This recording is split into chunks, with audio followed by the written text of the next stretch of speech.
Good evening, everyone. Welcome to the Great Falls Citizens Association Town Hall webinar on Fairfax County's school boundary policy revisions process. I'm Jennifer Falcone, Secretary of the GFCA, and I will be your moderator this evening. With me is GFCA President John Hallisey. Our guest this evening is Ms. Robyn Lady, our Dranesville District Representative to the County Board of Education. We're going to take a few minutes longer while our attendees populate on screen. So we will be silent for the next few minutes. We had a huge registration last minute. We have more than 450 attendees registered for this webinar. And we just need a few minutes to allow all of those attendees to populate before we actually start with the questions and answers. So bear with us and we'll be silent for the next 3 or 4 minutes. Thank you.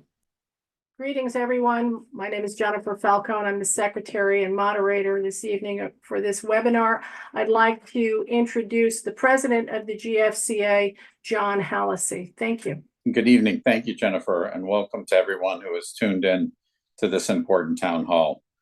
Let me say a few words about the GFCA and why we are sponsoring this town hall. The GFCA has been serving the community and the public interest on a wide variety of matters for 56 years. We are a nonprofit, all-volunteer organization with more than 1,000 members. As a civic association, we are devoted to several core issues that impact residents of not only Great Falls, but across the county. While our focus is on our members and residents of this community, we routinely address concerns that have broader impact, which we believe impact the quality of life of residents well beyond the geographic area of Great Falls. We offer testimony and comments to our local legislators on the County Board of Supervisors, its Planning Commission, Board of Education, and we frequently interact with state, county, and federal officials. Tonight's town hall is prompted by one of those concerns that reaches beyond one community's borders. School boundary policy affects all county residents in one way or another, and whether or not you have school-age children. Miss Lady has joined us tonight, and we appreciate that she has adjusted her schedule to do so, to give us her views on the school boundary policy situation and to answer your questions. Okay, and back to you, Jennifer. Thank you, John. Before we begin, let me cover several important housekeeping rules. More than 435 people registered for this event. I think we can safely assume that in many cases, there may be 2 family members who are participating on most logins. So this event is reaching a large audience. Because of that, we will be enforcing our usual rules of decorum during this program. We expect this to be a civil and respectful process tonight. We are here to listen to Ms. Lady answer specific questions and give us her views on this important policy process. That means while we respect your opinions, we won't tolerate personal attacks or inappropriate language. Unfortunately, if we encounter that situation, the attendees will be removed. With a large number of attendees, we anticipate a lot of questions, so we will try to limit each attendee to 1 question, keeping that under a minute if possible. Also, please confine your time to a question and not a speech. We want to hear from Ms. Lady. Let's use our time well. Now, let me introduce our guest, Ms. Robyn Lady. Ms. Lady Robyn Lady was elected to the school board in 2023 after a 27-year career in the Fairfax County school system. She holds an undergraduate degree in psychology from the College of William and Mary and a master's degree in education from the University of Virginia and a School of Counseling Leadership and Administration certificate from George Mason University. Her official biography states that people are the focus of everything Robyn does as an education professional and servant leader, and that she believes that success comes from engaging and listening to people before making decisions, and when people are empowered and supported, they deliver better results. Robyn, thank you for joining us tonight. Would you care to make a brief opening statement before we turn to questions? Sure. I also want to start by thanking my staff aide, Wendy Billiter. Today is actually a holiday for Fairfax County Public Schools. And she's been working tirelessly. And I just want to give a shout out to her because behind the scenes, she's working very hard. And also, I want to thank the Great Falls Citizens Association. I also want people to know that while I held a town hall also at 4 o'clock on Friday, which to be quite frank, I had no prep for because I had a board meeting the night before that ended at like 12:30 p.m. But I wanted to make myself available, even though it was held actually not in Dranesville. It was actually in the Hunter Mill district. There were several people that were not Dranesville residents. But again, I want to make myself available. And I want you all to realize that I'm the only school board meeting that's holding town halls around this. Because I do want to listen and I do want to make myself available. So we might not always agree, but I definitely am here to listen and hear from folks. I also wanted to point out that, the Dranesville School District has just over 20,000 students with an estimated 130,500 Dranesville community members in it. And I have 23 magisterial schools, 3 of those being high schools, plus TJ, 3 middle schools and 15 elementary schools within the Herndon, Langley, and McLean pyramids. In addition to that, I also touch other schools. I have students who attend outside the magisterial schools. The other high schools are Marshall, Westfield, and South Lakes. And then there's 4 additional middle schools I touch and 4 elementary schools. So, and the other thing I want to say is I'm sorry for the extent to which there's misinformation out there. Because at this point in time, the only thing that's taking place is governance. The governance committee is looking at revising boundary policy 8130, but there have been absolutely no conversations of operationalizing that or what that would look like or any specific boundary adjustments at this time. And so I'll leave it at that. I mean, I will say the governance committee meets again tomorrow. I believe that's at 10:30 a.m. Unfortunately, I'm not able to be there because I'm in another meeting at that time, but just in full disclosure, that is their next meeting. And I don't know where they are or if the boundary policy is even going to make it out of governance because they have to vote to move it forward from governance. So I'll leave it at that for now, and I'll start to take some questions. Thank you, Robyn.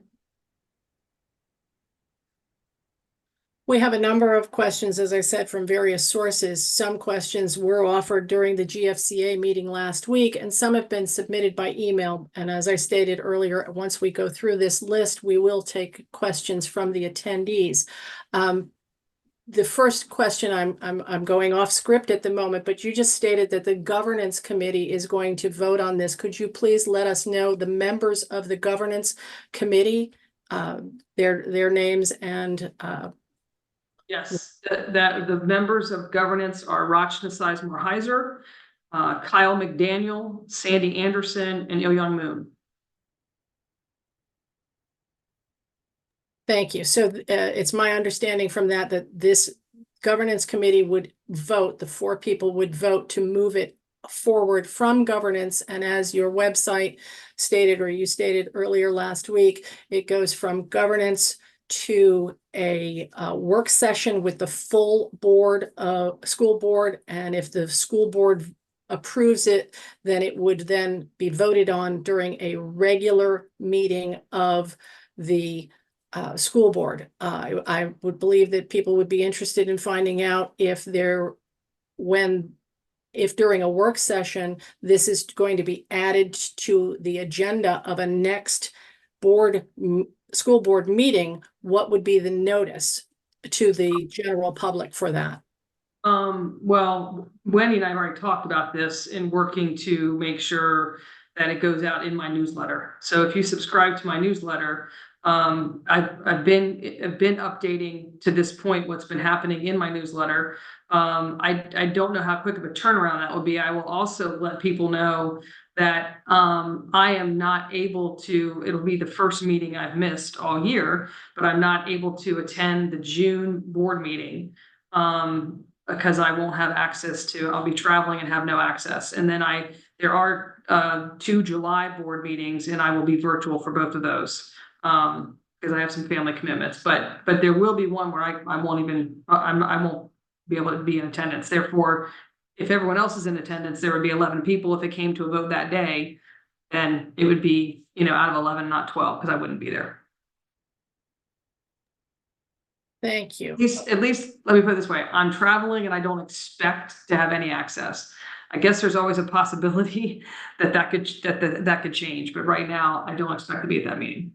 How far thank you. How far in advance do you get notice from the work session of the board itself that an agenda has been set so that you would be able to notify the public that this is actually going to be on an agenda? Well, I can only go off experience that normally when we have work sessions, they are often maybe even a month in advance of when the things that come out of that work session then find themselves on a board agenda. But I would certainly be watching that. I mean, I don't, this is a little bit of a different situation because this is the only forum topic that we've had all year long that was directed to governance. So, but I would think that I don't think it'd be a quick turnaround, like work sessions Tuesday and it's a Thursday's board meeting, but I don't know. Because again, this is, I'm only not quite 6 months into the job, so I'm still learning some of those things.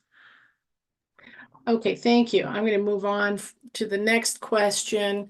The school board has posted that comprehensive community engagement will take place before any future potential boundary changes are considered. The GFCA executive board has submitted a request to the school board to pause this policy review process until there is an opportunity to solicit public commentary on what changes are being contemplated, as well as to enable the school board to develop the data that will be used in support of the policy changes. What is your reaction to that request? Well, if you don't have a policy and there's no directive in terms of how to evaluate data to operationalize it. In the current policy, one of the major issues with the current policy is it pretty much requires school board members to bring boundary issues forward versus the operational experts bringing them forward. And, I talked a little bit about the situation I have at Coates Elementary School. It's my understanding from the principal there, they added 2 kindergarten classes just this year.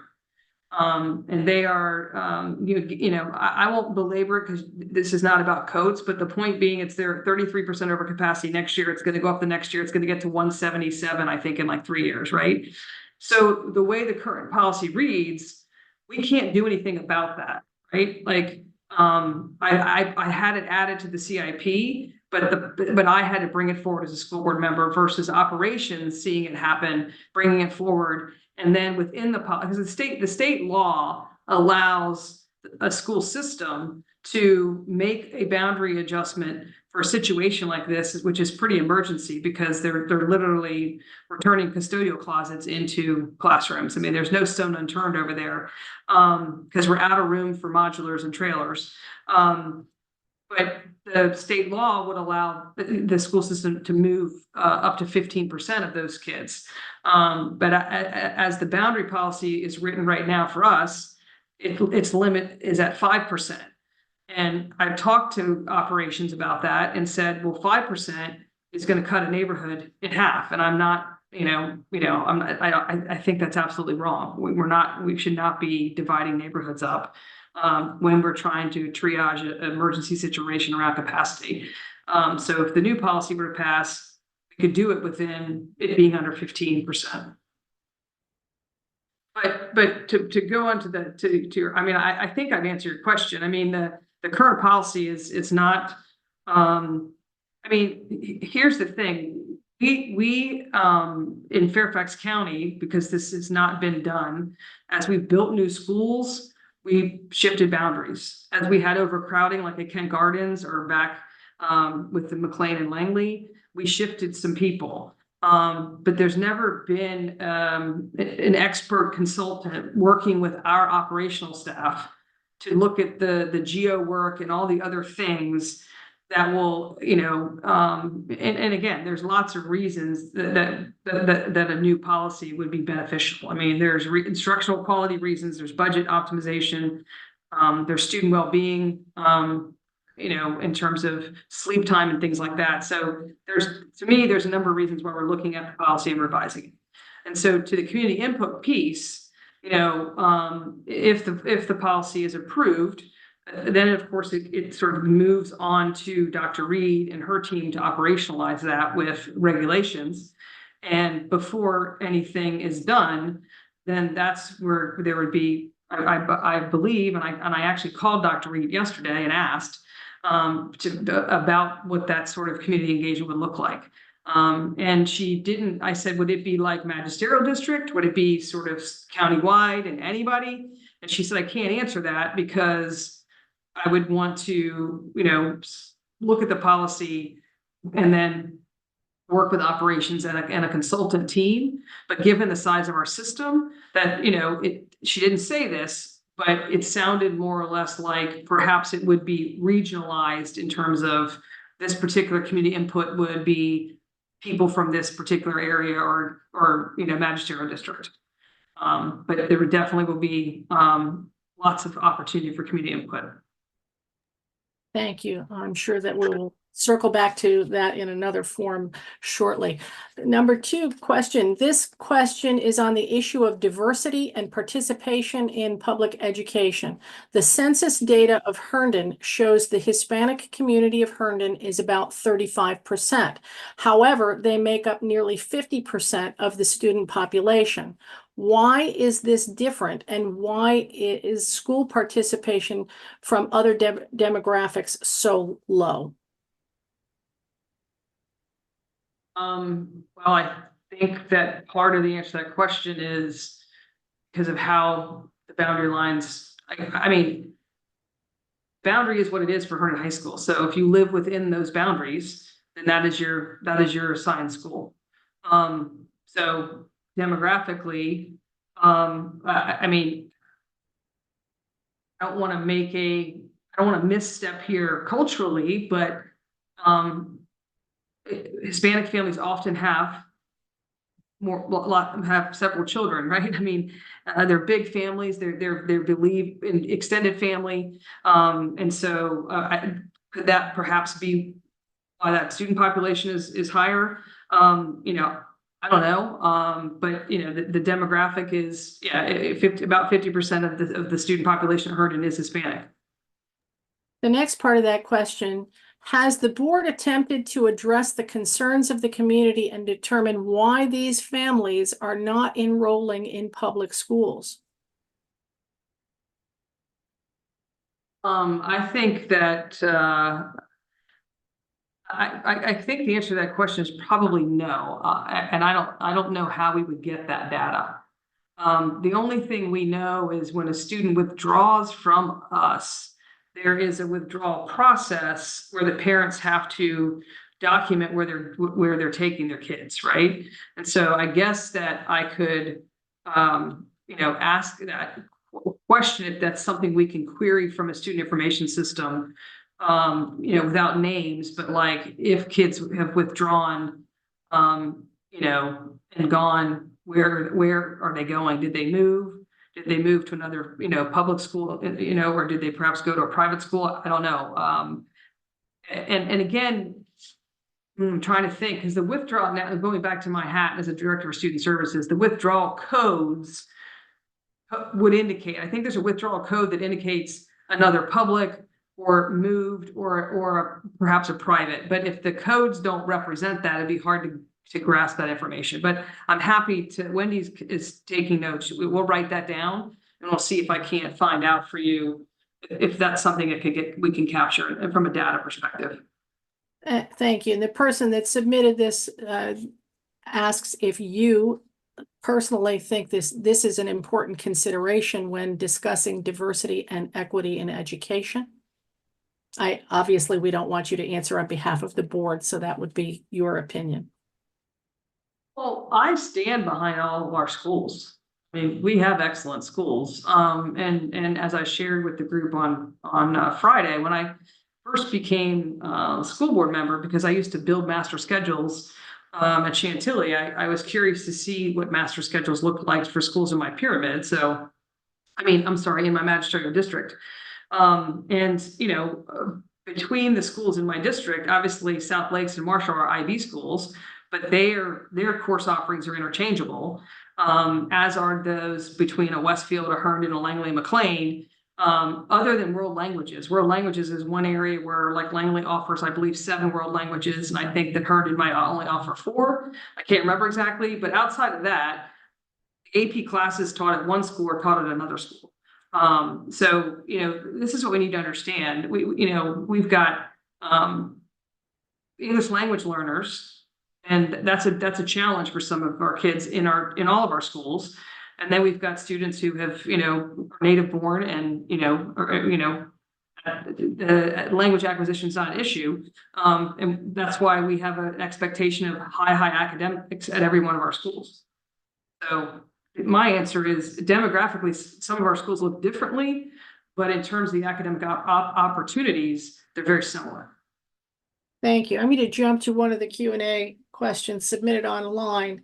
Can you explain how the new policy affects grandfathering of current students enrolled in Langley High School if and when boundaries change? So the current policy does not really state that. It says, as written, I believe it says, when possible adjustments under the policy shall be implemented through attrition and limited phasing. I don't know what they mean by limited. I personally think that as a point of transparency, I would hope that they would put something more specific in there. But that's, I can say this. I believe that's also in the policy is that this will be revisited every time there's a census. And so you can't spend, 8 years phasing and then do it again. It's not gonna achieve the objectives of the benefits of the boundary policy. This is also where when you're working with outside experts, consultants, who will tell you how this is done in other jurisdictions and in other states. So I think there would be some oversight from that expertise, because literally, and because this lives too much with every individual school board member. We haven't been doing this work for years.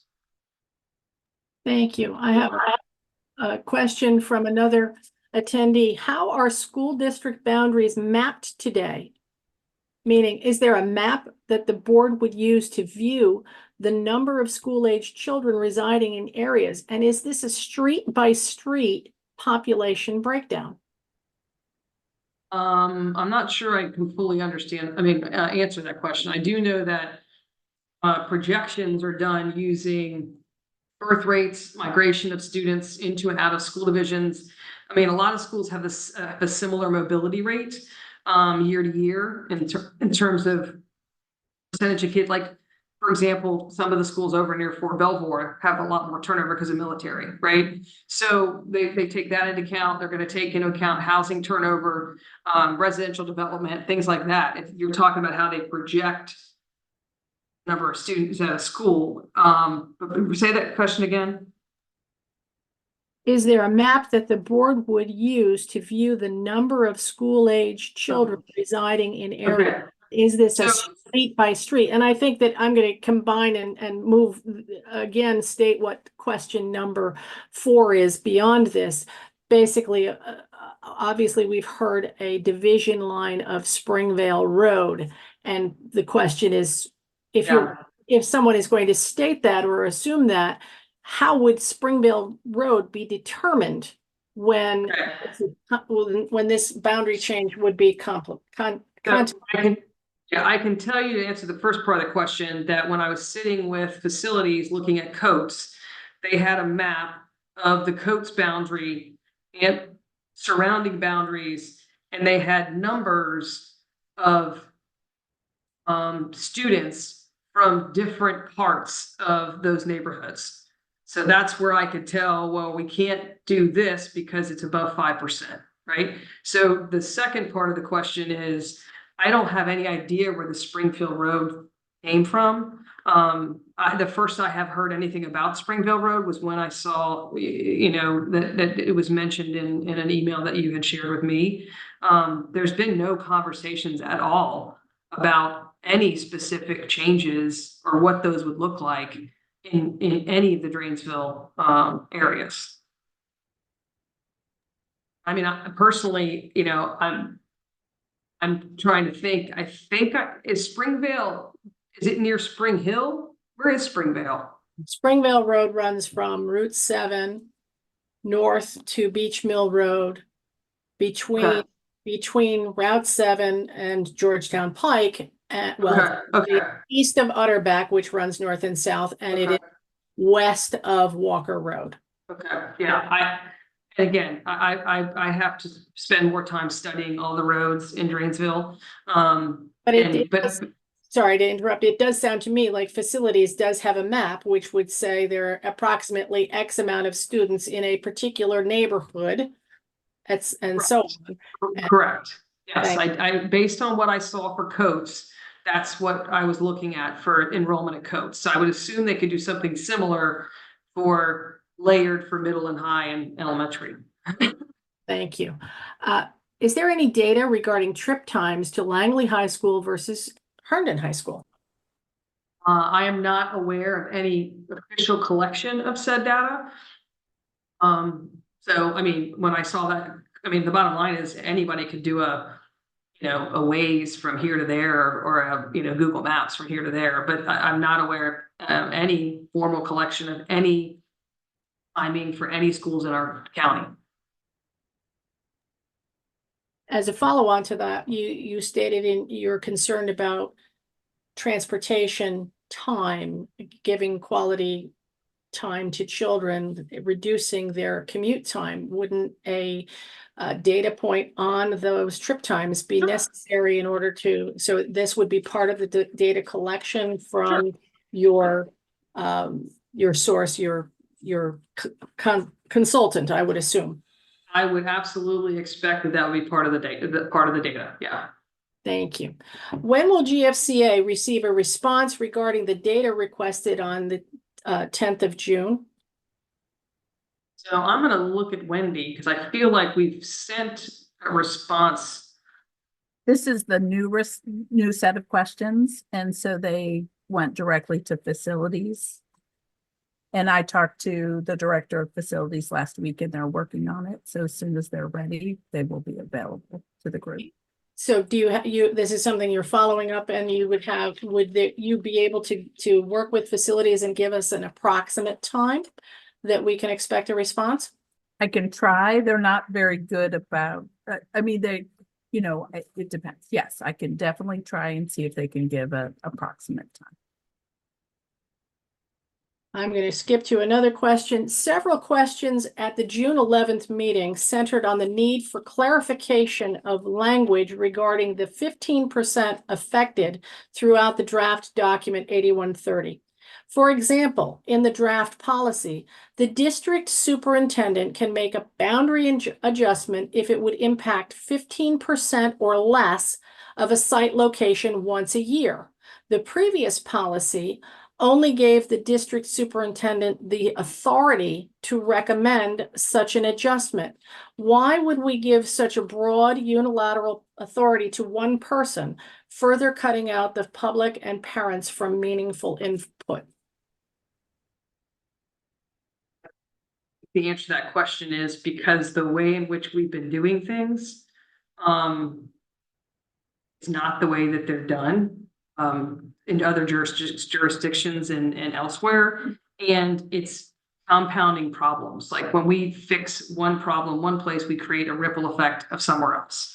And so and I think that evidenced by exactly what, I mean, at the end of the day, facilities and operations should be able to do what is best in relation to a school boundary policy. That helps, deal with, as some of the things we've talked about, transportation cost, but also program needs, building capacity. I mean, we've got to do something about McLean High School, which is overcrowded, just like Chantilly's got to do something because they're even more overcrowded than McLean. I mean, there's nowhere else to put these kids. And so we have to engage in this work, even though it's, it's uncomfortable because when it's our own children, and I totally understand this, every parent wants what's best for their own kid, and nobody wants change. Change is hard, but if we don't make any changes, we're not going to be able to address some of the very systemic issues that run throughout the entire county. Thank you. What is the status of a Western Fairfax County High School?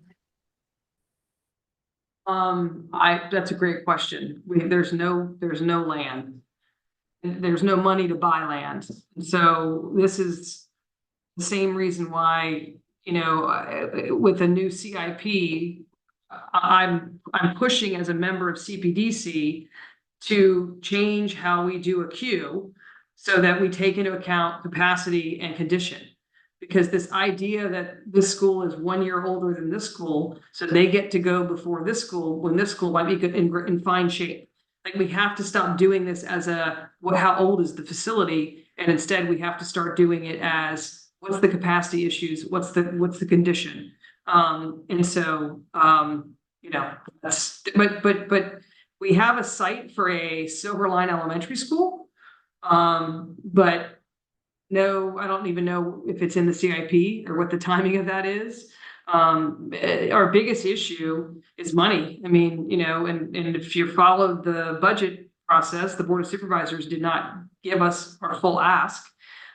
They actually lowered the percentage of their budget that they gave us this year from previous years, which, so it makes it a challenge. I mean, we've got HVAC systems catching on fire, 2 of our schools, Hunt Valley and Rolling Valley. And, we've got to have emergency monies that go to that. I mean, sadly, I don't know why, but it feels like somebody was not exercising their fiduciary responsibilities very well in previous leaderships. But also we know that after COVID, costs of everything went crazy because of the supply chain issues, right? So the cost to do a building or a renovation is astronomical, but as is the land. So that's all I can tell you. I'm not aware of land, and I'm not, we don't own any right now. There are 2 parcels on Pensive Lane in Great Falls that are owned by Fairfax County for the purpose of schools. It was supposed to be an elementary school years ago. You're not aware of these 2 parcels that are right here in Great Falls? I understand there are parcels there, and I guess because, and again, here's a situation where, yes, they just reboundaried Kent Gardens, but they created the balance it needed to create without breaking ground on a new school. We need a Western school. We're well over capacity at Westfield and Centerville and Chantilly, and so, if we're going to break ground on a new school, I would hope that the data indicates that that's what needs to be happening.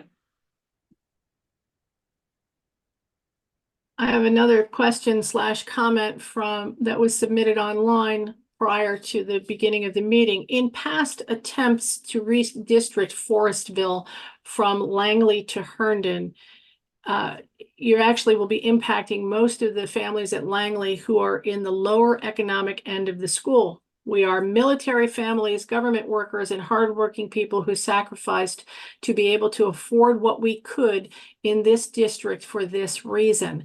Bringing in kids from McLean to Langley and then moving us to Herndon will not create diversity or equity at Langley. It will decrease it. Have you thought about that? I'm not, have I thought about that? And I haven't thought about it in that way because Nowhere in this policy does it say anything about ethnic diversity anywhere. Nowhere in the policy does it say we're trying to bring diversity to Langley or we're trying to bring diversity to any school. The policy is very much about programming. It's very much about fiduciary responsibility, but nowhere in the policy does it say anything about related to that question. Okay, that being said, we're aware of the fact that every policy in Fairfax County is reviewed under the lens of the One Fairfax policy that speaks very clearly to diversity and equity. So how is it that this policy would not take One Fairfax into account?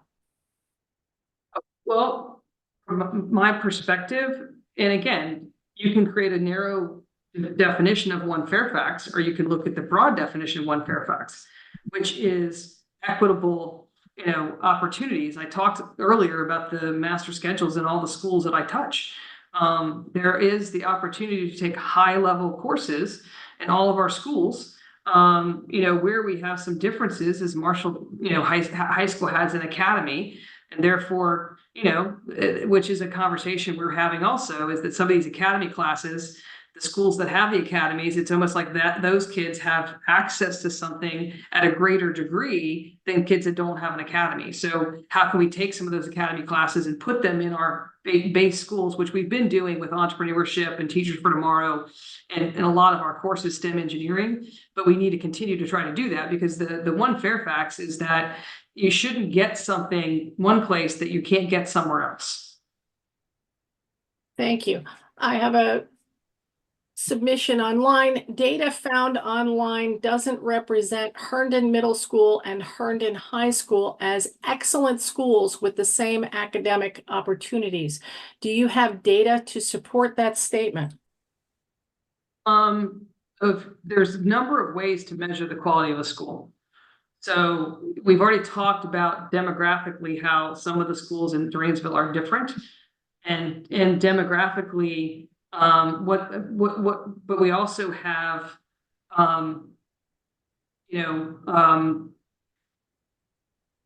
because of the English language learners, for example, at Herndon, there are going to be less kids taking certain AP courses. U.S. News and World Report is often done, the evaluation part of it is the number of kids who take AP classes and the number of tests they sit for. And so while we teach every AP course at all of our schools, there's variation in the number of sections of those school to school. So that's how I would answer that question. We have kids coming out of Herndon that are going to our top schools, just like we have kids coming out of Langley going to our top schools. And actually, I did just look at this data point, and it just doesn't make sense to me. But in terms of one of our state schools, Virginia Tech, Herndon did extremely well at Virginia Tech in terms of the current cycle, and Langley didn't do as well. There were a number of kids going there, but I was quite surprised at how how well Herndon did with Virginia Tech, for example. But we've got, Herndon has a top-notch robotics team. It's probably the best next to TJ in the county. We just had the Cappies. Herndon was nominated for several, and they won 4 Cappies in terms of their theater world.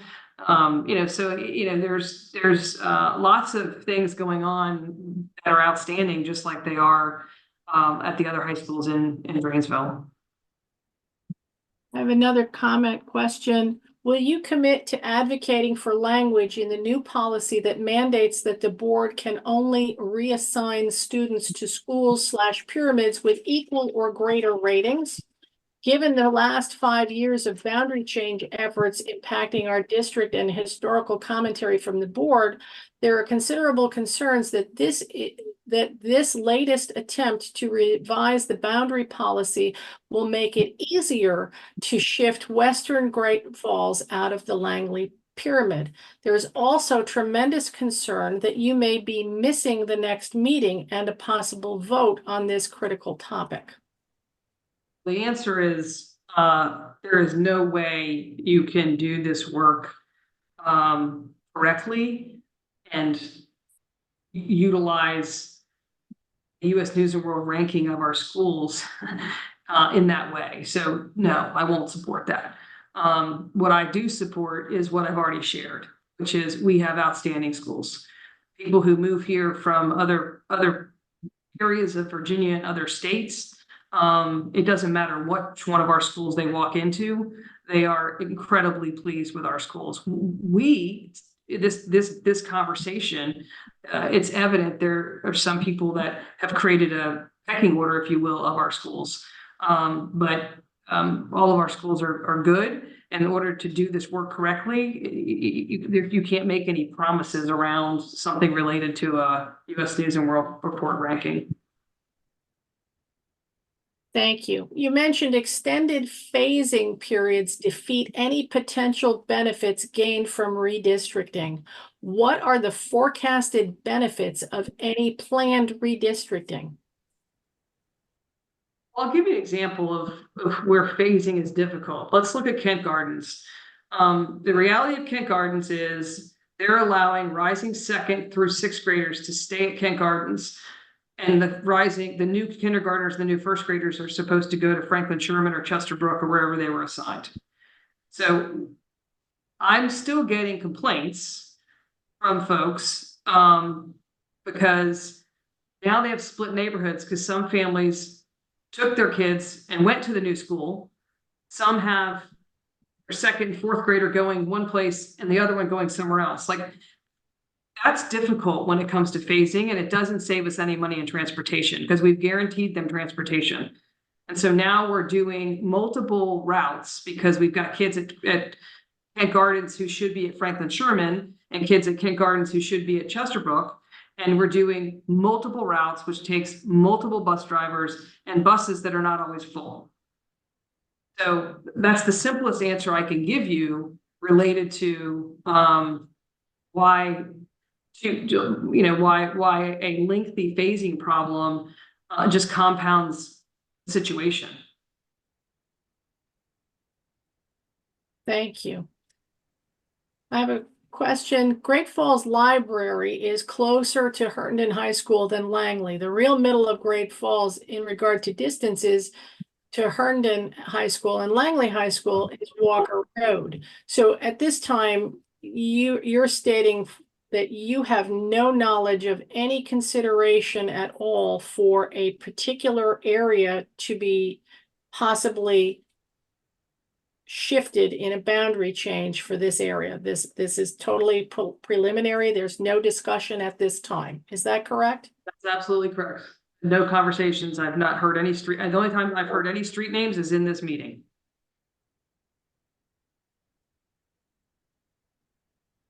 We're just coming out of COVID and have seen the largest learning gap in our county's history.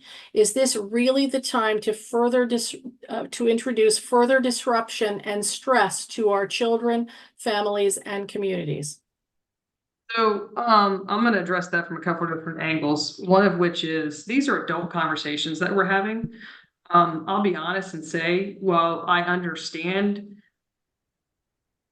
the perspective of a parent, it pained me that there were children at the meeting Friday at 4 o'clock, because that's a good question. Children can't, there's developmentally, this is not a conversation that they should be having because it creates anxiety in your children. So like, to the extent that you can, like, you know, but the cat's out of the bag. I mean, there were kids everywhere. And so my point is, developmentally, the counselor in me is saying, well, it's unfortunate because some of these conversations that will create anxiety in kids. But I also will tell you that change, while hard, is inevitable in life. And it's a challenge, but like, it was about 10 years ago. And if Wendy wants to speak on this, I would love for her to speak on this. But it was about 10 years ago, I think, when they made Cooper an AAP center. And this exact same thing that we're talking about right now went on then, because people didn't want to leave Longfellow and go to Cooper. And now people are fighting to stay at Cooper. Change is, we don't want change. A lot of people who grew up in this area have moved back to this area, and they move in the same boundary where they went to high school. And it's because they had a great experience. You know, I think that one of the best things in Fairfax County is that people love their schools. People in the Herndon Pyramid love their schools. People in the McLean Pyramid love their schools. So it's just, it's the experience you have. It's all that you know. So yes, post-COVID, you know, we've got, we're doing a terrific job with closing those achievement gaps. But you know, we have to do this work, and then see, you know, how it can address the systemic issues we have in the county. The majority of people in this county are not going to be moved. Like I keep, you know, Thank you. And in one of your recent statements, you mentioned the $200 million that FCPS spends on transportation. Great Falls does not have a high school or middle school, so Great Falls students will have to ride the bus either way to stay in Langley or transferred otherwhere. How do you see the transportation costs being reduced by changing the Great Falls district? I hope I've given some examples of that in terms of proximity to school, if you're talking just about transportation, but also programming. You know, I'll be honest. I don't do operations, but we need to make Herndon Middle an AAP center because we're sending 100+ students to Hughes, to their AP center, when we have enough kids at Herndon now to have our own AP center. And some of these kids could walk to Herndon Middle School, but they're on a bus going to Hughes because Hughes is where the AP center is, similar to when it was only Longfellow and there wasn't a Cooper one. So those are simple examples that are program related. But when we are looking at, you know, proximity to schools, and also capacity over and under. I mean, there's layers to how this work would be done. But it seems to me we would need less bus drivers. Great Falls is actually an area where we have the most go backs, if you will. Like a school bus does a route, and then it has to go do a second route. So some of the kids in the Langley McLean area are actually late to school because they're in the second run. We need to eliminate these second runs. We're short 100 bus drivers every day. And so that's something we've got to evaluate, because I get a lot of complaints about the timeliness of buses. You know, if they're and here comes the bus app, if it's not working correctly. So I hope that answers the question.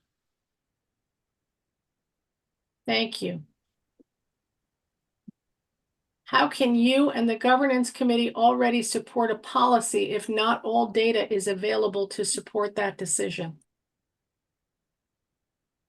Well, we're supporting a policy that's a much better policy than what we currently have written. And it's going to help our residents understand that this evaluation will be done every time there's a census. It's going to fall in line far more with our neighboring jurisdictions and other states when it comes to how public schools do this work well, for the reasons that we've already talked about. Why is FCPS so far behind in estimating the school population and updating or renovating schools appropriately in a timely fashion? It seems like their emergency and poor prior planning has become our problem. The main answer to that is money. And I can't speak to what, you know, historically with bonds or budgets look like, but I can tell you our biggest problem is our funding source. And I talked to Jimmy Bierman today about this. You know, they have not raised the commercial real estate tax, but they've raised ours for residents. Our entire budget, for the most part, comes from the Board of Supervisors, and our only way the only way for them to get money is real estate taxes, and now perhaps a meals tax. If anyone has read the JLARC study, it was a nonpartisan body that looked at the amount of money states spend on their local schools, and Virginia came in 40th out of 50 states. They spend less per pupil than Kentucky and West Virginia. So if we were, it's approximately 1,900 per student, but then it's exponentially more when it comes to special education and English language learners. So, you know, we're like 17% special education in Fairfax County, where the national average is 10%. It costs a lot more to educate those students. At this point, we're 22% English language learners in Fairfax County. It costs more to educate those students. They're smaller classes. So the answer to the question is, yeah, we have no money. I mean, you know, we know the condition of buildings, and it's a money issue. Thank you. This question is scenario based. Please put yourself in the shoes of a family whose children have previously attended the same school pyramid for years. How would you feel if your school pyramid changed, and more specifically, that change resulted in your children being in a less safe environment based on the Virginia Department of Education data reported statistics in terms of the number of incidents? As a follow-up, what is the school board and FCPS more broadly doing to address safety concerns? So to put myself in your shoes, I think I've already said that. It's very difficult. I wouldn't want change. I mean, you know, we're, you know, like I said, I mean, you know, I mean, I grew up in Vienna, you know, my pyramid didn't change. I think although my mother wanted my pyramid to change, she wanted me to go to Oakton and not Madison, but it wasn't an option. But the point being, I understand that. And I said this, change is hard, but it's not impossible to navigate.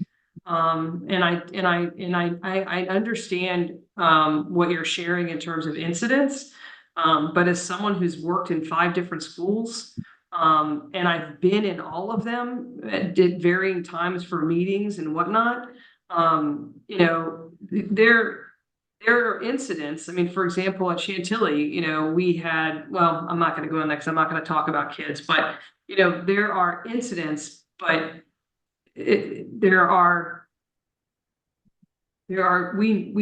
know the kids who never have an incident. They're going to class and they're not, you know, to be frank, I mean, their incidents are when kids are skipping or they're not in school or they're not where they're supposed to be. All of our kids who are where they're supposed to be, which is, you know, from what I'm hearing from, you know, these questions is all of your children. I believe that they're going to be, that they're just as safe at Langley as they are at Herndon or McLean or Westfield or wherever it would go, South Lakes. Thank I you. know when I go in all these buildings, I feel equally safe. I don't feel any different when I walk in building A from building B. You stated that the classes offered are the same between Langley and Herndon High School. However, Langley is ranked 148 in the nation compared to Herndon at 4,175. Don't you think this is problematic? Most home buyers look at school zones when they purchase a house. Most homeowners made the decision to purchase in this area based on the school zone. This action will cause property values to drop. Additionally, we heard some commentary on Friday at that public meeting that this could actually create a circular problem with property taxes. Do you have any comment or answer for this particular question? Well, I shared how some of those rankings are done, given the number of English language learners at Herndon. I mean, for the most part, when you look at Langley, just about every school kid walking in that school is above average. Okay, but a school like Herndon, you've got a lot more kids that are average, but you also have a bunch of kids that are also above average. And you know, my point is the level of academics that a kid above average or a kid who's driven or a kid who is, because you don't have to be intellectually above average to take advanced coursework. I mean, you could have the drive to do it and the will to do it and the desire to learn, but those courses are available at both, at all of our AP schools. I'm not going to narrow it down to Langley or Herndon. They're available at all of them. And while I hear people talk about the property value thing, I can tell you that, and this came up when I met with Jimmy Bierman before, when, you know, around the property tax percentages and what was going to happen. There is so little inventory in this area, and there is such a high interest of people wanting to live in this area, that, and I've spoken to a few realtors about this conversation. They're saying that in this particular market, they don't think that that's going to be, I mean, I do know that people do this.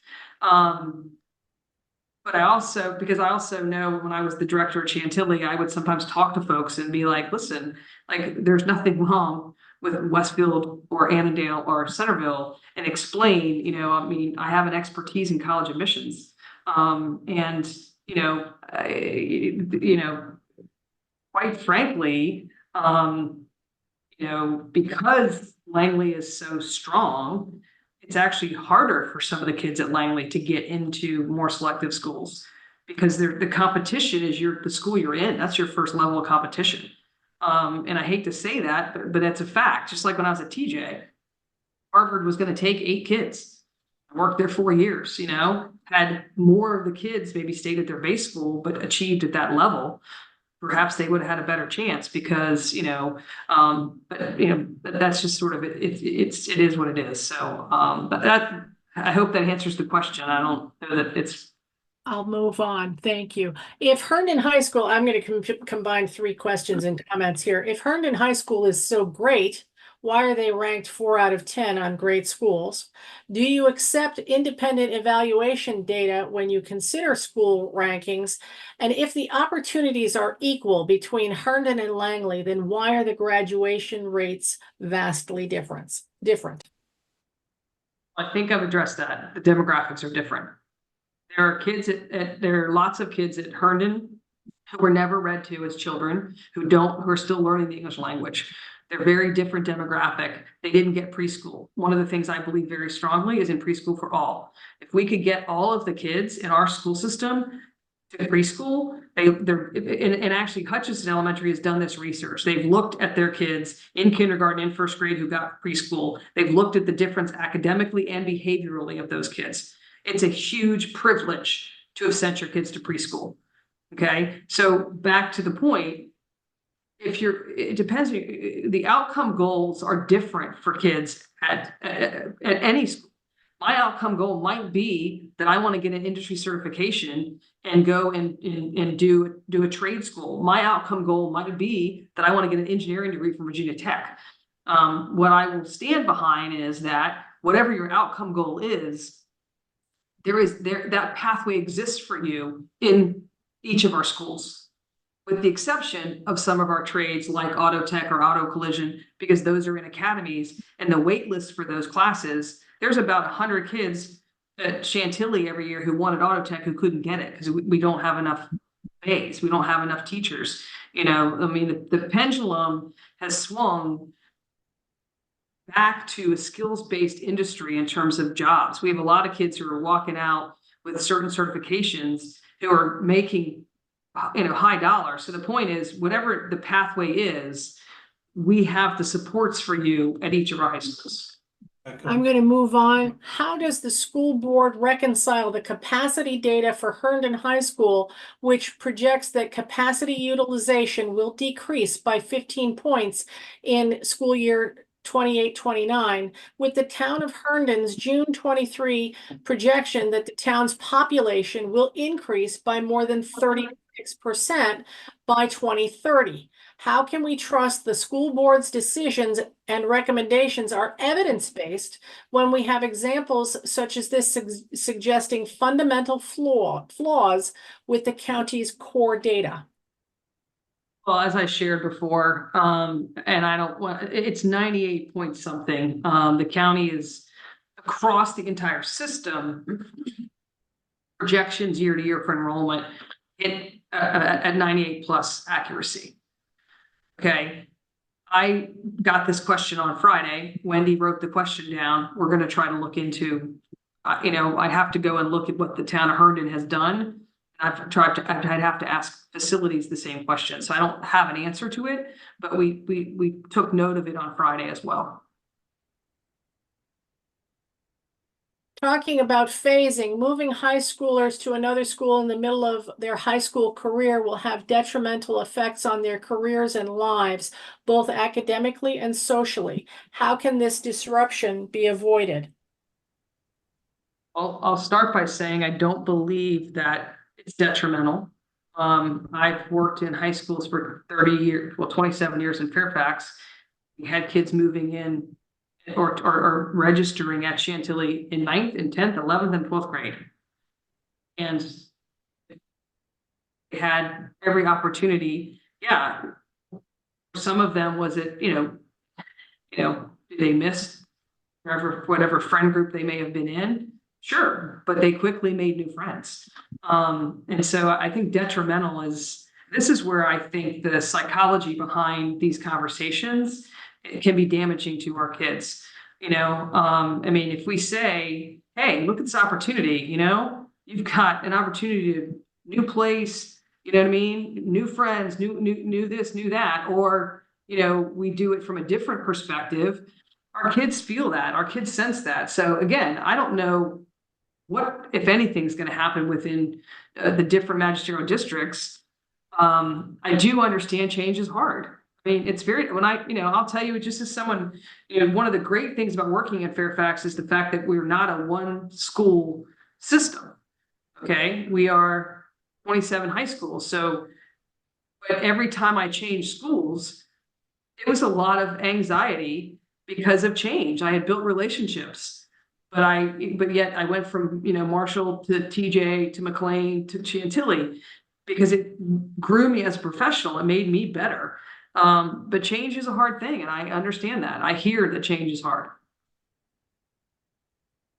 Given the fact that you've said that FCPS has no money, despite an operating budget with $3.5 billion, would you be open to a forensic investigation of spending practices to ensure that any potential corruption, waste, or misuse has been addressed prior to any redistricting occurring?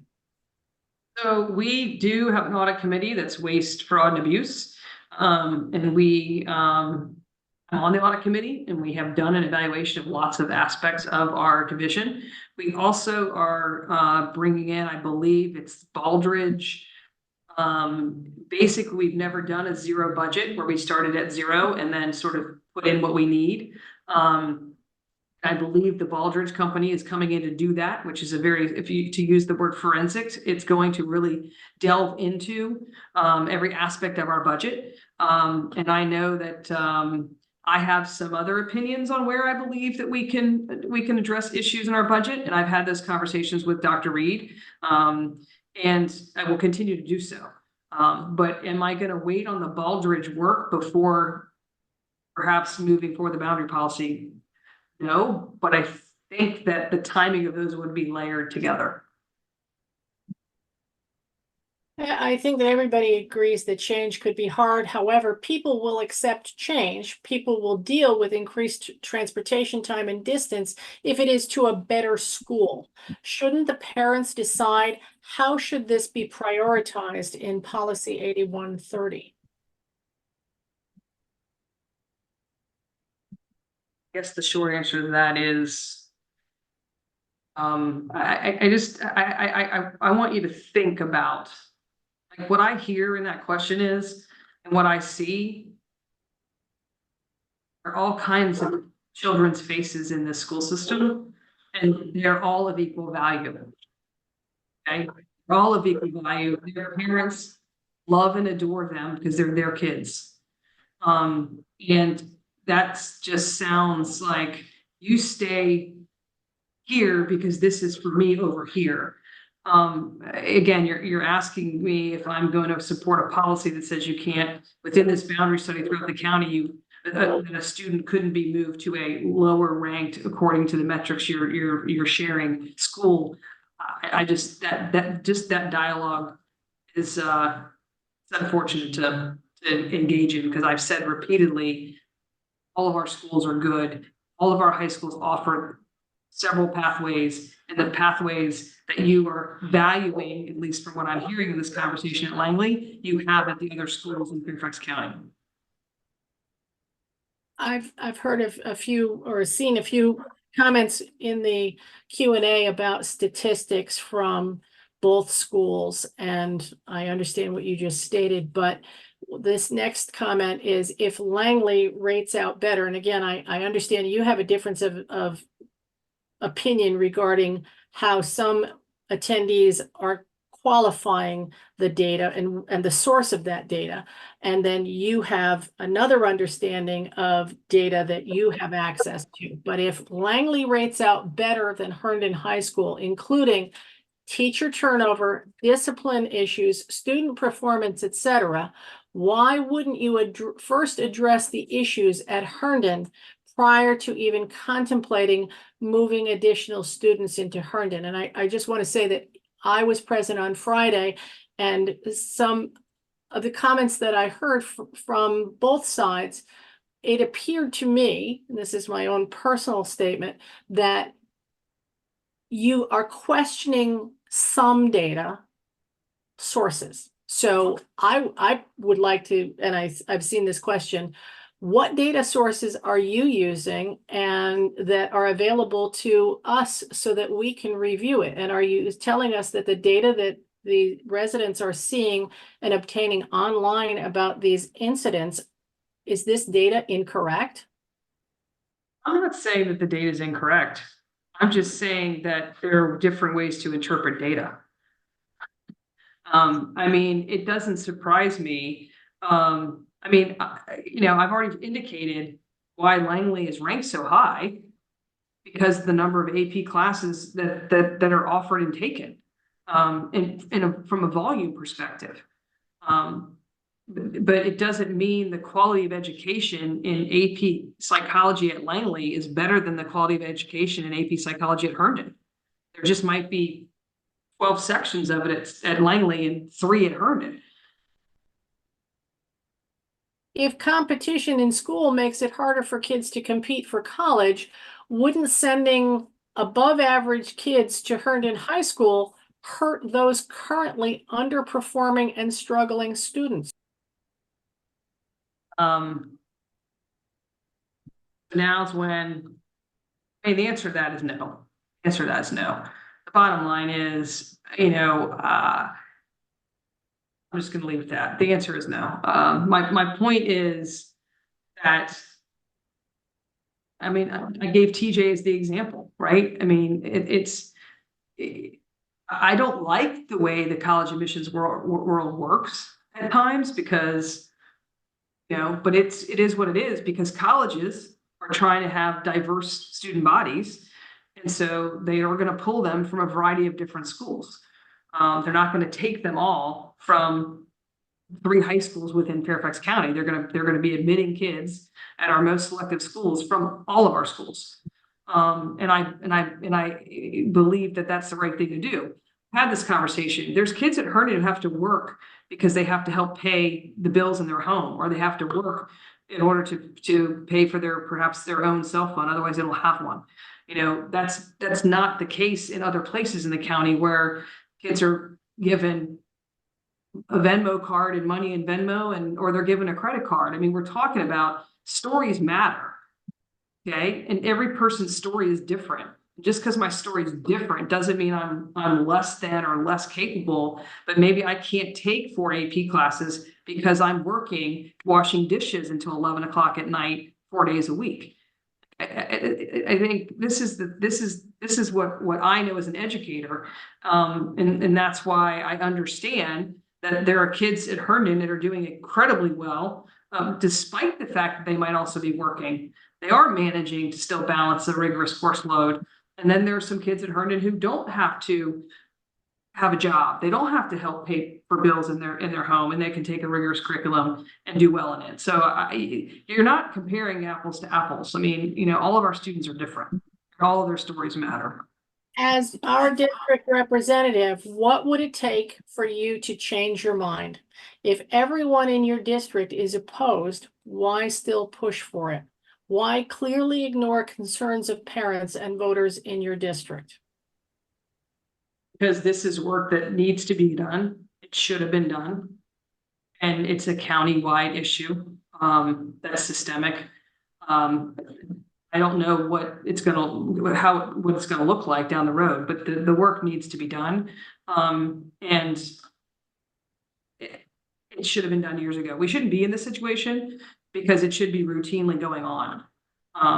You know, and again, I know people live here and they don't care, but you know, there's parts of California where you get a letter in the summer which tells you what school you're going to the next year.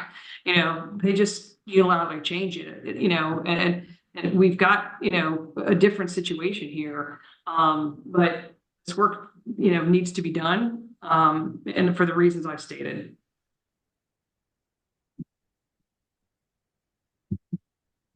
How many additional AP sessions would need to be added to Herndon to support kids moving from Langley to Herndon, and how many additional teachers? Well, the way we build a master schedule is we teach the courses kids ask for. So when students fill out a course selection sheet, that goes into the student information system. And then there's something called a tally sheet. So when all of the registrations are done, you print the tally sheet. Hypothetically, according to, you know, the question, is it possible that last year we had 92 kids that wanted AP psychology at Herndon and next year we have 107? Sure. Then you make a decision around 4 sections because you can't do 3 because those would be way too high. So you would be doing 4 sections, but master schedules are built based on what kids ask for, that they want for the classes they want to be taught. So so that's how they're built. Thank you. At this point, I'd like to see if we would have anyone who would like to ask a question live. We have about 10-12 minutes left. I haven't hit every single question that is in the Q&A, but I can preserve those and forward them afterwards. And I see a lot of hands going up. So I'm going to start at the top of the list with the very first hand that went up. And I want to remind people, when I allow you to talk, I'd like you to make it very quick and give people the opportunity so that we can get through at least 6 or 7 people. And I am now going to allow Scott to talk. Please. Hey, Robyn, can you hear me? Yes, sir. Okay. Robyn, I appreciate you making more time to speak with us. And I'm going to point everyone to recordings from Friday, just so that way there's no examples of misinformation. But to my point, to respect what Jennifer has asked, you said that, you know, the AP students, they would have access. And even at Langley now, the students, you know, can't get access to the courses because of too many people want, and I believe it was AP psychology. You know, they wouldn't have access. Obviously, Herndon currently has less, you know, iterations of the same course for students to enroll in. If we're talking about the schools being equal and what opportunities they offer to our students, does Herndon even have enough students that meet the College Board's requirements to teach AP courses, meaning they have certifications, teaching certifications in the areas needed, and they have the graduate degrees? Because that is not commensurate with what you said on Friday. You said that people wanted to work at Langley because of Langley, and as a speaker addressed. Go ahead. Your question. You ready for an answer? Yes, I've muted Scott so you can. Okay. Scott's question on Friday had to do with the number of teachers who are provisional versus fully certified. The number of teachers at Langley, there's a higher percentage of fully certified teachers at Langley than there are at Herndon.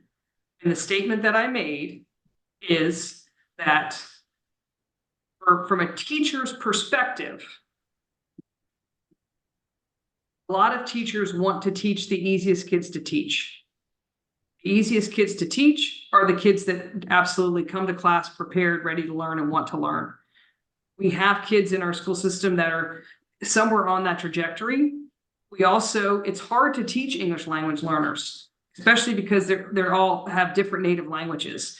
And so my point was that it's not a surprise that Langley has a higher percentage of fully certified teachers, because it's just like if you're a Herndon teacher, I'm sure there's Herndon teachers who would love to only teach geometry honors and algebra 2 honors, but they might have remedial algebra and algebra 2 honors.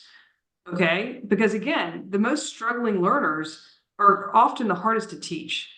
And we're in a crisis in our country around a teacher shortage, and Fairfax is not immune to it. And so we're working all the time to make sure we have certified teachers. But like right now, I mean, I was just talking to a colleague at Madison High School. They've got 1 or 2 areas where they just cannot find a teacher. American Sign Language is one of them. Okay, that's a fast growing course that a lot of our kids want to take. And we have hundreds on a wait list because we can't find American Sign Language teachers.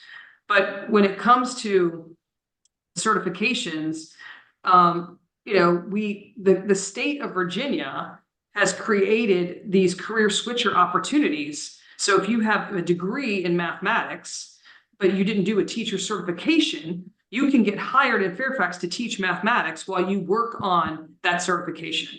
And a lot of what's happening in the certification programs have to do with, you know, planning and assessment, have to do with behavior management. And these are things that these career switchers are often learning, you know, sort of as they're working. Sorry, I wanted to, as a comment to Scott, I'm going to assume that didn't really answer the question, but I could be wrong. And I would urge you to follow up with me to add things back into the list after this meeting. I'm going to move to. Well, he also asked something which I wasn't following about AP. We teach what kids ask us for. Okay. Well, I'm going to get to, we'll come back to that if we have time. Philip Carruthers, you are now allowed to talk.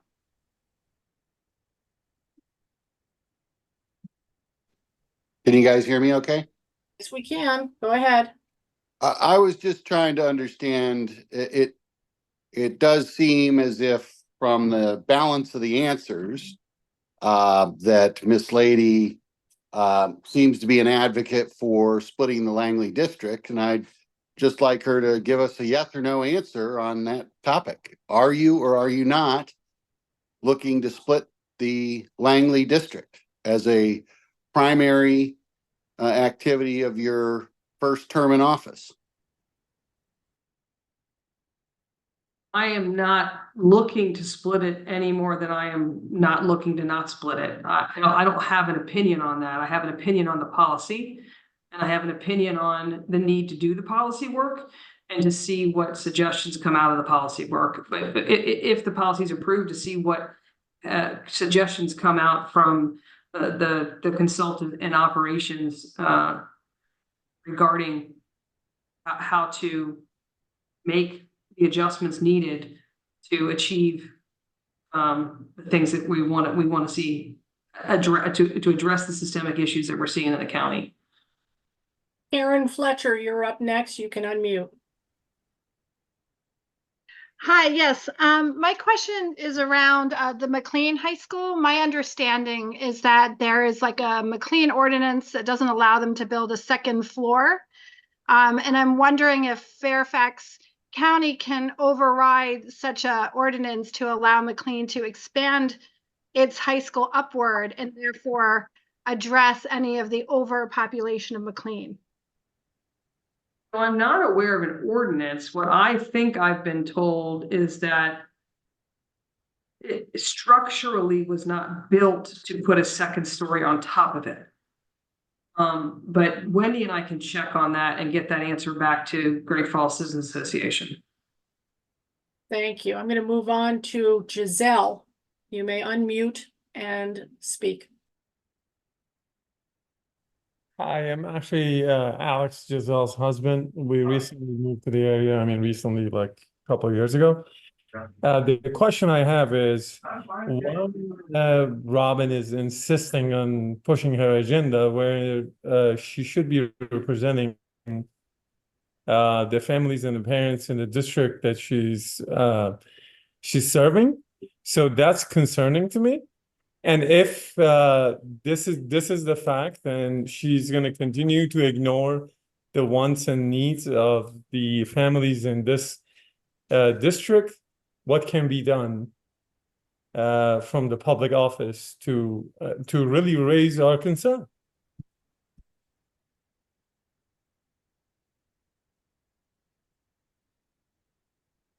Not sure that was a question for me. I think that was more of a statement.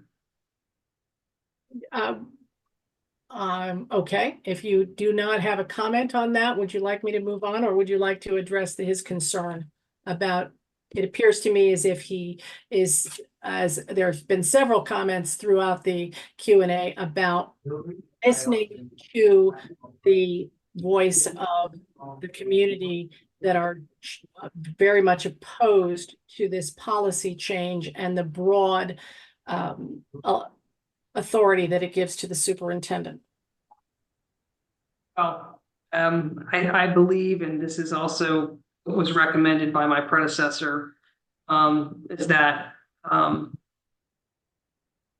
policy needed to be revisited. We needed to fall in line with the state law, and that's why I'm standing behind it, because it's in line with the state law of Virginia. And I have, as I stated earlier, I have over 20,000 students in Dranesville. And at present, yes, I'm hearing from a lot of people in the Forestville, school that have concerns, and I think that the policy as it's written now is not good policy, and we should have good policies in Fairfax County. So I support the policy. I have Lee Becker. Yes, hi, good evening. Ms. Robyn, thank you so much for coming on here and connecting with all of us. I guess my question would be, is from the spirit of evidence-based policymaking, why are we creating a blanket policy to address the boundary? I know you mentioned on record stating that you don't have necessarily a specific boundary to address. However, do you think it's best that we have, a policy really focusing in on the areas where we need to focus on versus a blanket policy for the superintendent to carte blanche make these, make some of these decisions when we want to make sure it's evidence-based. We want to make sure we have the voice of the community fully involved before we give this type of blanket power to the superintendent. Thank you. So that's what we've been doing. Boundary adjustments have been brought to the school system's attention by school board members, and it's not working. And what ends up happening is I think the Kent Gardens thing, correct me if I'm wrong, Wendy, took like 3 years, and that's just one elementary school. We have to do something system-wide to understand the ripple effects, and to hopefully and then revisit it routinely, which has not been happening either. So that's the tough part, right? Like, I live in Dranesville, live in Herndon in Dranesville. I live around boundary to Herndon Middle and Herndon High. I understand the angst around this, and I'm empathetic to it, but I have to see the bigger picture around my responsibility as a school board member. Thank you.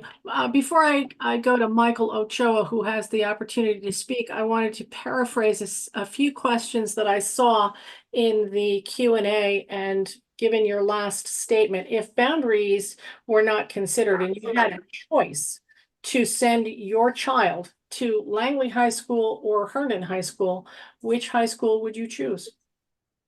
Me personally?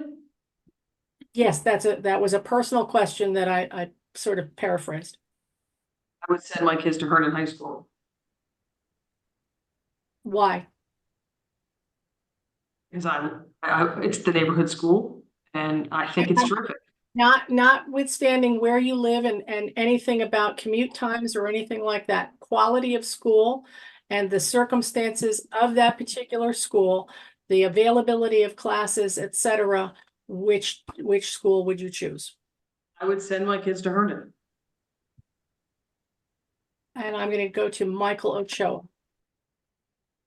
Yep, thank you. And thank you, Miss Lady, for giving us the opportunity to speak to you tonight. You know, I'll say you at the top of the call, you did say several times that this is not about equity and diversity, right? And that, you know, the board policy that's being adjusted doesn't mention inclusion and diversity anywhere in it. However, every statement that you made around Hispanic Americans and Herndon High School was around it being an ethnic community that's 47% Hispanic. You mentioned some kids have to work to pay for their education. Some kids have to work to help their households. Like, how can you expect us to not think that this is solely around equity and diversification if those are the examples that you're giving as reasons for this policy adjustment? So what are the non-equity and diversification reasons that you are in support of this policy adjustment? All right, you don't seem as sympathetic to people that pay their way into a community with a good high school, Langley High School, that's well known across the nation, right? And not just within Virginia. I think you're not ignorant, right? You understand that college ratings do matter when parents do pick their schools. So I mean, how would you, like, what is the practical reason for this change? Like, you. Sorry, I was going to try to answer the question, and then he started to go off on a tangent, but the answer is, I was explaining to you when sharing about every kid has a story, and yes, the demographics are different, because I was trying to explain to you, you kept asking me, why is Langley ranked higher? What's the number of AP classes a kid takes? So I was using demographics to explain that. But any kid can take whatever courses that they want to take. All of the schools in Fairfax County, even our alternative schools like Mountain View and Bryant, we have kids graduating from those schools that are going to our four-year institutions and going on to college. So the college-going culture for the college-bound kid, they're great pathways in all of our high schools. I stand behind that. Robyn, I was wondering, we are a little bit beyond 8:30, and we have about 10 hands raised right now. I'm wondering if you could give us another 10, 15 minutes, if you would make that commitment, and we'll go through these as quickly as possible. We'll make it quick. And some of these are repeats, so I'm going to skip right now and go to Ruth. Hi, this is Steve, Ruth's husband. Thanks again for your time. So I'm trying to understand kind of a contrast in things that you've said tonight.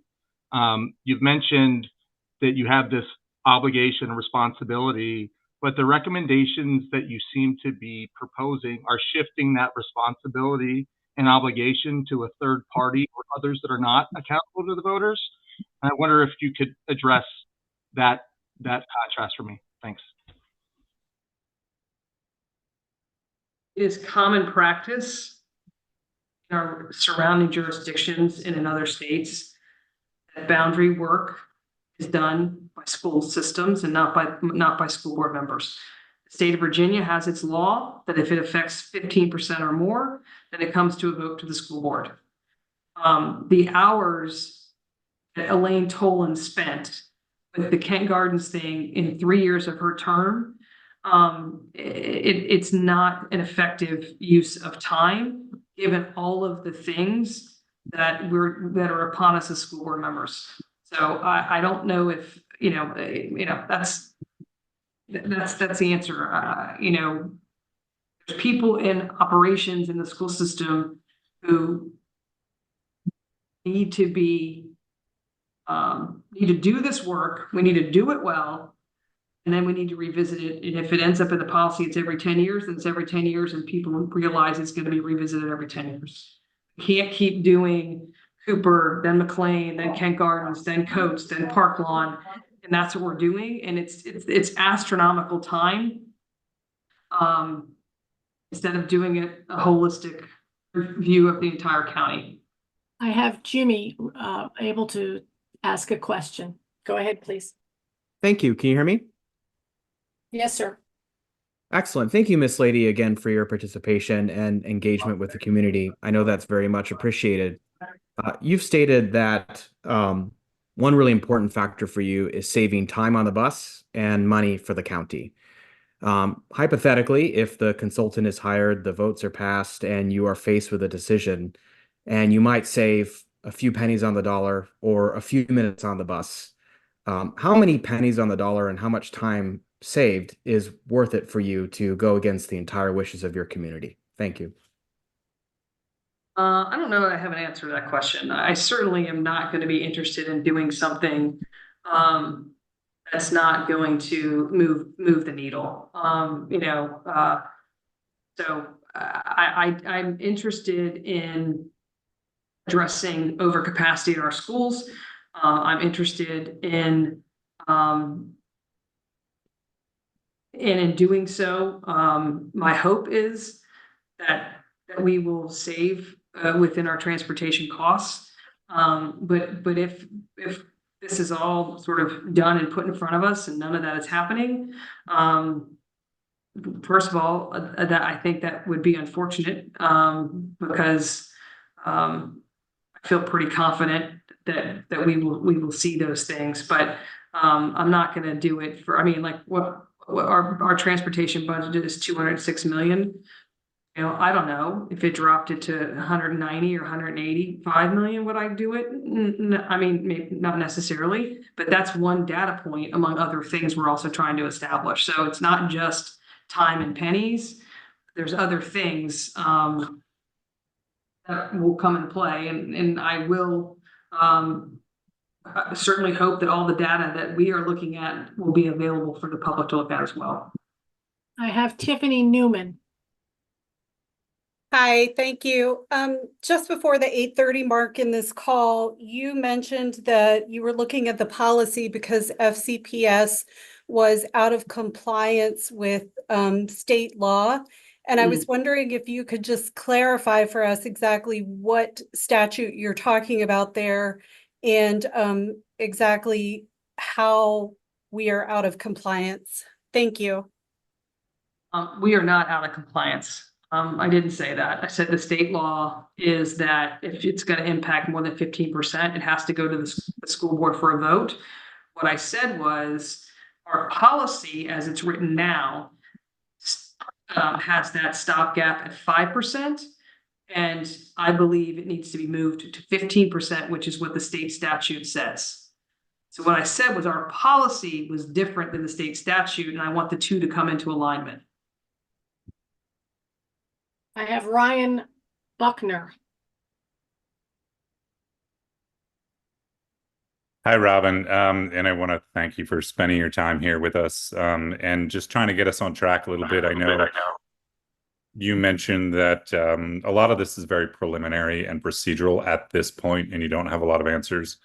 And I'd like to know a lot of things that some of the folks on the phone would like to know. And based on your experience, what's the estimated schedule we should expect for the governance process, the policy reviews and the estimates to come back before we really know what kind of boundary changes are actually being put forth? I would hope that governance would make a decision about whether they're moving it to the board for a work session or not.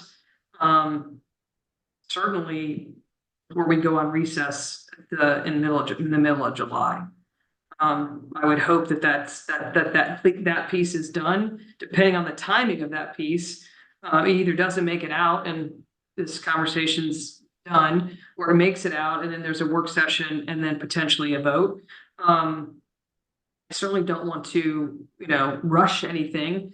Sometimes we have work sessions and we need to schedule a second one. Just because we didn't quite, get to a place where we felt like all of our questions were answered from staff. Sometimes staff need more time to go answer some of the questions that came up. But that's the best I can tell you. I would hope that governance would make a decision before we recess. But the timing of those other things, like I said, I will put things out in the newsletter, even if it's just a specific short, information. Here's what's going on to the distribution list. I will work with Wendy to keep people informed. Before I go to Rick Solano, to follow up on that question, the GFCA experienced some fast-moving changes in schedules when we were investigating issues with the General Assembly and calendar changes, agenda changes, and meeting locations, etc. So do I hear a commitment from you that Wendy or your newsletter will keep the community posted on every single available discussion regarding Policy 8130 review, its vote time, its movement forward to the work session, and then added to an agenda for a vote on the school board? There'll be full transparency and information sharing on that schedule in advance of that schedule. Is that correct? Well, let me consult Wendy, because there's a meeting tomorrow. So there's a potential that tomorrow they could do different editing of the current draft, but still not make a decision whether to take it out of governance or not. So Wendy, can we then pull that, whenever that revised draft would be available, can we pull that and just send it to our distribution list? Okay. So, and I've got to lean on Wendy because I'm going to be, I'm doing an Alaskan cruise, so I'm not sure where I'm going to have access to things. I'm leaving Sunday, and we'll be gone for a bit. So, but yes, that's the plan, is to keep people abreast of changes to the draft, and then any dates of impending other things related to it. Go ahead, Rick Solano. Thank you. Within the span of a few minutes, I've heard that our schools are great, and then I've heard the policy is not working. Which is it? Both. Our schools are great, but the boundary policy is not working. Our schools are great, but we have overcrowded schools. Our schools are great, but we also have to do multiple runs at certain elementary schools because we don't have enough bus drivers to get the kids from A to B. So we have systemic problems throughout the county, but the quality of education in our schools is good. Brian Coleman. Hi, good evening, and thank you for your time. It's my understanding that in some other jurisdictions, when families are impacted by redistricting, that they have the school districts, and this is outside Virginia, have given the families impacted by this the opportunity to keep their kids within their school if they have already started within a given school. And so my question is it your understanding that such a policy is sort of procedurally available in Virginia and Fairfax County? And if so, would you be supportive of such a policy? That is, if there were to be a decision made that there would be families impacted by redistricting, to grant them the opportunity to keep kids within the same school if they have already started in that school for continuity purposes. Thank you. The short answer is no, because when you're talking about an elementary school, if I'm a kindergartner, you're talking 6 more years. That's unsustainable when it comes to the systemic issues we're trying to address. Would I support certain grade levels? Absolutely. But to do this work well, I shared this about Kent Gardens. Right now, we have a bunch of split neighborhoods because some went to Franklin Sherman, some did not. Some stayed at Kent Gardens. I personally think that phasing from 2nd grade up was not a good decision because it's not working for families either. If they've got a 1st grader, they know that their other kids can stay, and some of people have even said to me, it would have been easier if I just didn't have a choice. And, you know, I'm like, well, you do have a choice. You can move all your kids to the new school, but you have the opportunity to let them stay if they're in that phasing frame. But no, I would not. I don't believe in lengthy phasing because it's not going to accomplish the objectives. I have Edward Chung. Good morning, Ms. Lady. Thank you so much for giving us the time this evening. My question is not specifically about the policy change, but rather the concern, I guess, that many in the Great Falls community have that this is a precursor to an intended change of school districts that would cut the Great Falls part of the Great Falls community and divert it into the Herndon High School. So context there is my question. Have you reached out to the Herndon community and solicited their feedback on possible boundary changes and the influx of students it would cause into Herndon High School? My understanding is the town of Herndon has ambitious growth and development plans with approximately 11% population growth expected, which again differs from the CIP capacity projections. But just wondering if you've reached out to the Herndon community to see how they feel about a potential flood of students into their school when they're already sort of making plans around population and development growth. I have not reached out to the town. I have talked with Herndon principal, but I have not reached out to the town. And Wendy, if you can make a note of that, I certainly can reach out to the mayor and town council and ask to see if I can get some time with them. That's a good suggestion. Thank you. I have Wazeek's iPhone.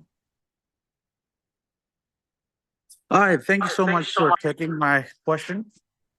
I just wanted to quickly ask, you just mentioned that there are various different data points that you would consider in making the policy change. Obviously, cost saving in terms of transportation is one thing, demographics and other things might be others. Would it be possible for you to kind of share the list of criteria that you are kind of keeping in mind in terms of reviewing this policy so that that could be transparent to everybody as to what the criteria would be for you to change this policy? And so that as parents, we can also look at the data at some point and sort of validate whether those criteria or that list of things that you're considering, we can validate that that is indeed a valid, a true, factual, database decision that you will be making. Thank you. Sure. There's some buckets to this, and one of them is sort of budget optimization. We've talked about cost-effective results. So, who knows what it could do related to renovations. There's a question earlier about putting a second floor on McLean High School. Well, that's incredibly costly. But if there was a boundary adjustment, could there be absorption of some students into schools that have room? And that would prevent the need to do that, but would also get rid of the modulars. I think that's another thing. We from a safety perspective, whenever kids have to leave the physical building of a school and go into a trailer or a modular, it puts them at risk because they're going outside and then entering a different facility. Also, the maintenance work that's been going on. Well, I guess that's not, but from a budget perspective, certainly transportation, renovation queues, things like that. The instructional quality, some of our underutilized, under-enrolled schools, they're benefiting from better class sizes, to student-teacher ratios, whereas some of our more overcrowded schools have the opposite happening. I can mostly speak from my experience of building the master schedule at Chantilly, but I had to build like Algebra 2 honors classes at like 36 kids, knowing that I historically had 3 or 4 that were going to drop down to algebra, which I had to build at 28, so they all end up at like 32, 33. That was just the reality at Chantilly. And similarly, like at Chesterbrook right now, I've got some parents that are upset because the size of third grade classes are 28 and 29, but another grade level, it's like 21 or 22, right? So again, there's hopefully, when we look at some of these things and birth rates and all that, that some of this instructional quality would be improved. Student well-being, we haven't really talked about middle school start times, but this has been ongoing discussion of middle school start times being later. And the last time the school system looked at middle school start times being later, it was prohibitive because of transportation couldn't pull it off. And so where our hope is that if this is done well and the right adjustments are made, that we would be able to move the middle school start times to later. It's a state law in lots of states that middle school kids can't start before 8 a.m. Because of the, their circadian rhythms and just their readiness for that. So that's another one. And then, obviously, in an ideal world, we don't want split feeders. And so, that is something that governance has been talking about related to this. So those are some of the things that I think is why I think the policy needs to be moved out of governance and then operationalized. So I think we can address a lot of systemic issues that have been going on for years. Thank you, Robyn. I just want to be respectful of the commitment that I made to the original people that signed up, and we had a couple of people raise their hand for the second time. With that being said, I have two more questions, and I appreciate you staying on for so long. I have, and I forgive me if I mispronounce your name, Hao. Yes, yeah, you can call me Jack. Okay, thank you, Miss Lady, for your time. My question is very simple. So, are you our school district representative? If the answer is yes, but why you choose to ignore our concern and opinions? There are people in this call who are not. I'm not their school board rep. So I don't know if I'm yours or not. So. Because I know that some people ask me, Scott asked me a question, I'm not Scott's. So if you're in Great Falls, I'm probably your rep. But I don't know for sure because I don't know everyone's addresses who are in the meeting.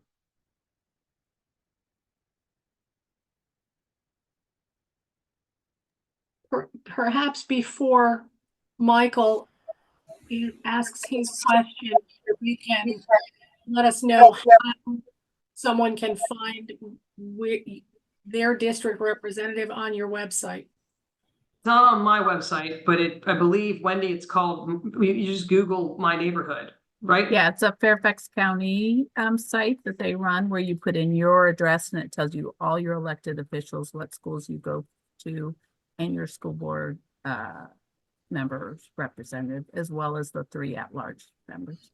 Thank you. Go ahead, Michael. Yeah, so this is Michael Gabriel. Thanks for your time, Ms. Lady, today. One thing came to my mind repeatedly is your concern about the cost increase because of the supply chain issues post-COVID.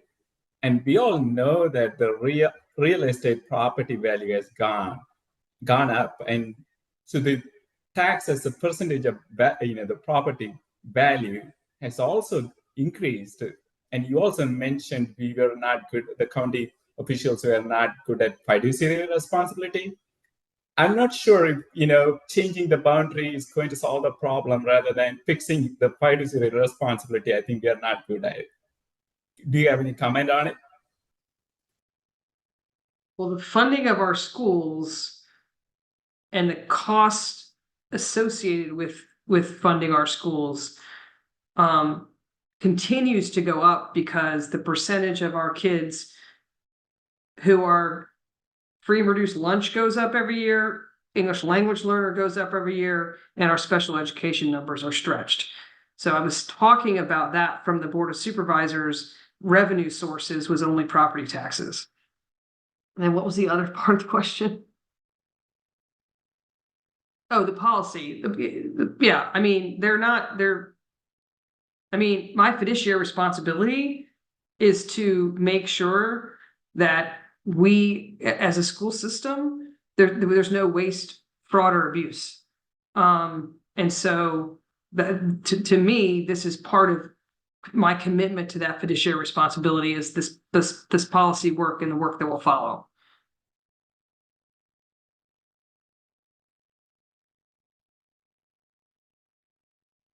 Sorry, I have to unmute myself. That was our last question for this evening. It's 5 minutes to 9, and I'd like to say thank you very much, Robyn, for staying over, and apologies to those that raised their hands at the end of the list, and the duplicates. I can't unmute you again. That would not be fair to those that we didn't get to, but I do urge you to take a couple of minutes. I'm going to leave the webinar on for a couple more minutes. If you would like to put additional questions into the Q&A, they will be preserved, and I will make every attempt to compile them and forward them to or post them somewhere where everyone has access so that you can see them. I know that that was one of the issues of the webinar. Panelists and hosts are only allowed to see them. So any closing remarks, Robyn?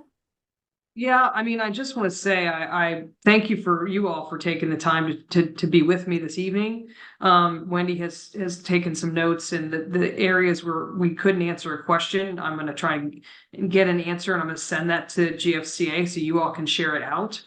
And the majority of questions are similar in nature, so I'm going to try to work with Wendy to put together an FAQ document. I know the volume of emails is a lot, and there's so much other work going on besides this, and I understand this is of paramount importance to everyone here.